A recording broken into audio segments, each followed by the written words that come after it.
Baik, Assalamualaikum warahmatullahi wabarakatuh. Om Swastiastu, Namo Buddhaya, salam kebajikan. Sebelumnya di sini saya akan mengucapkan terima kasih kepada Perpustakaan Nasional, juga Forum Perpustakaan Digital Indonesia, dan juga Universitas 11 Maret. Karena telah mengadakan acara rutinan yaitu KPDI ke-13 2022. Sebelumnya izin memperkenalkan diri, nama saya Ripas Muhammad Sukma. Saya mahasiswa dari Unjani semester keempat. Dan alhamdulillah di sini saya dapat berkesempatan untuk memaparkan makalah dari penelitian yang kami buat dengan judul Perpustakaan Portable dengan Box Container berbasis Virtual Reality sebagai upaya mewujudkan perpustakaan kreatif dan inovatif dalam mentransformasikan pengetahuan untuk masyarakat produktif. Di sini tim penyusunnya ada Saiful Rijal, kemudian Ripa Muhammad Sukma, dan Anissa Mufidah Sepian. Boleh, next.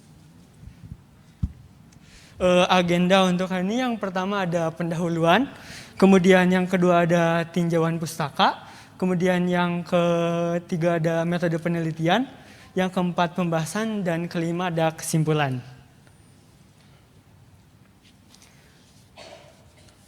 Pertama, pendahuluan, di mana kehadiran teknologi itu tidak bisa kita pungkiri bahwa sangat membantu sekali dalam kehidupan sehari-hari. Contohnya dalam beberapa aspek, yang pertama ada dari aspek pendidikan, aspek sosial, pariwisata, ekonomi, dan lain-lainnya. Kemudian ada transformasi digital, di mana sarana-sarana publik sudah bertransformasi menjadi digital. Dan salah satunya ada pengembangan perpustakaan digital. Boleh next. Salah satu teknologi yang digunakan untuk pengembangan perpustakaan digital yaitu yang pertama ada VR atau Virtual Reality. Di mana VR itu sebuah headset supaya kita bisa berinteraksi dengan dunia maya secara real. Boleh next. Untuk tinjauan pustakanya yang pertama,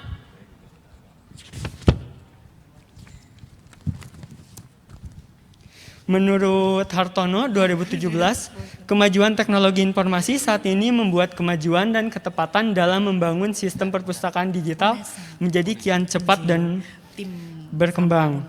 Kemudian yang kedua, menurut Muhammad Jamil 2018, Virtual Reality merupakan teknologi yang menginginkan penggunanya dapat berinteraksi dengan lingkungan yang dibuat dalam dunia maya.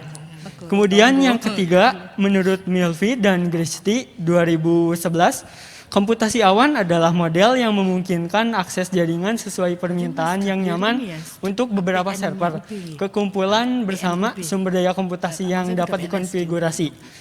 Misalnya itu jaringan, server, penyimpanan aplikasi, dan layanan. Kemudian yang keempat, menurut Adam Clark S. 2021, dalam artikelnya menyebutkan is a hectic glove flying with 10 motors that use bursts of air to mimic the sensation of torch. Boleh next. Untuk metode penelitiannya, penelitian ini menggunakan pendekatan kuantitatif dengan metode deskriptif, di mana hasil penelitian ini diperoleh dengan mencari berbagai sumber yang memiliki teori relevan dengan penelitian kali ini, dengan mengumpulkan berbagai sumber kajian yang berkaitan dengan masalah yang ada, lalu datanya dianalisis, kemudian untuk memecahkan permasalahan yang ada pada penelitian ini dengan tujuan agar dapat memperoleh gambaran luas mengenai penelitian yang diteliti. Next. Untuk pembahasannya bisa kita lihat ibu-ibu di Perpustakaan Nasional itu terdapat beberapa aset buku yang begitu banyak. Di sini ada 5 juta judul buku, 2 miliar artikel, 27.000 judul e-book, itu dikutip dari halaman okezone.com. Nah, dari sini, dari aset-aset Perpustakaan Nasional yang cukup banyak itu, kita bisa dibuatkan aset digitalnya berupa aset digital 3 dimensi. Jadi setiap buku atau setiap aset-aset yang ada di Perpustakaan Nasional kita konfigurasikan menjadi aset digital. Boleh next. Kemudian setelah kita rubah dari buku-buku konvensional, kita masukkan ke cloud atau awan penyimpanan, di mana kelebihan dari cloud itu bisa menyimpan banyak data gitu. Jadi tidak terpaku storage yang kecil gitu. Boleh next? Selanjutnya, setelah buku-buku digital tersebut disimpan di cloud, maka nantinya itu VR yang ada di seluruh Indonesia itu bisa merequest langsung ke cloud-nya, sehingga tidak membebani VR-nya. Bisa juga aset digitalnya itu langsung diterapkan di VR-nya masing-masing. Cuman aset perpustakaan nasional itu cukup banyak gitu dan tidak mungkin untuk disimpan di storage VR-nya masing-masing karena kemungkinan itu tidak akan sanggup si VR-nya. Maka di sini kami menerapkan teknologi cloud untuk penyimpanannya. Kemudian masalah yang dialami ketika perancangan ini, ketika kita menggunakan cloud, di mana wilayah Indonesia itu belum merata semuanya tentang akses internet, di mana pelosok-pelosok daerah itu untuk akses internetnya kurang cukup. Dan alhamdulillah mungkin ini pembahasannya tuh udah cocok gitu sama saya. Saya scroll di IG dan saya menemukan penelitian dari ITB. Boleh next? Baru-baru ini saya menemukan penelitian dari ITB, di mana dari Dr. Irma Zakia STMSC, dia itu memimpin salah satu penelitian di mana mengembangkan jaringan oriented terrestrial beyond 5G, di mana dengan penelitiannya Ibu Dr. Irma ini bisa membantu untuk mewujudkan ide kami gitu untuk membuat perpustakaan box di seluruh Indonesia tanpa terkendala internet. Jika penelitian kedua ini bisa selesai, maka akan bisa terwujud untuk materinya. Boleh next? Selanjutnya, bagaimana sih cara menyimpan aset VR-nya di seluruh Indonesia? Nah, kami itu merancang dengan menggunakan box container. Di mana dengan box container ini kita meminimalisir biaya. Karena jika kita membangun perpustakaan nasional yang sama persis seperti di Jakarta itu akan memerlukan biaya yang sangat banyak. Dan di sini kita berinisiatif membuat untuk pakai box container sehingga mengurangi biaya dan juga pengerjaannya bisa sangat cepat. Boleh next?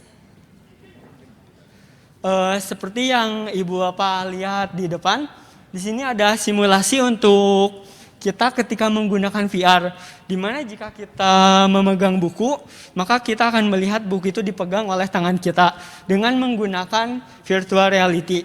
Nah, dari situ juga kita bisa merasakan, walaupun kita tidak melihat bentuk fisiknya, tapi kita bisa merasakan bahwa buku itu hadir dengan adanya teknologi Haptic Glove, di mana Haptic Glove itu ada motornya yang nanti itu akan menyemburkan air-air seperti itu dan akan terasa gitu jika kita memegang buku padahal bukunya tidak ada. Dan mungkin dengan adanya teknologi ini bisa jadi gebrakan baru untuk pembuatan pembacaan supaya masyarakat lebih antusias untuk membaca buku. Dan salah satu contohnya di pinggir, saya pernah melakukan pengabdian masyarakat di salah satu desa. Di sana itu saya menggunakan VR untuk pembahasannya dan sebelum VR itu ditujukan, minat baca mereka itu kurang karena ada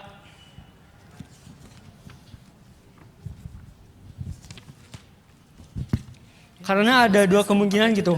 Biasanya orang yang membaca buku digital seperti e-book itu biasanya hobi, karena hobi dia akan membaca e-book. Tapi jika yang kedua, jika membaca e-book itu karena kebutuhan. Jika tidak ada kebutuhan dan tidak punya hobi membaca, mereka pasti akan suka untuk membaca e-book. Tetapi dengan adanya virtual reality bersama Haptic Glove ini meningkatkan minat masyarakat untuk membaca gitu.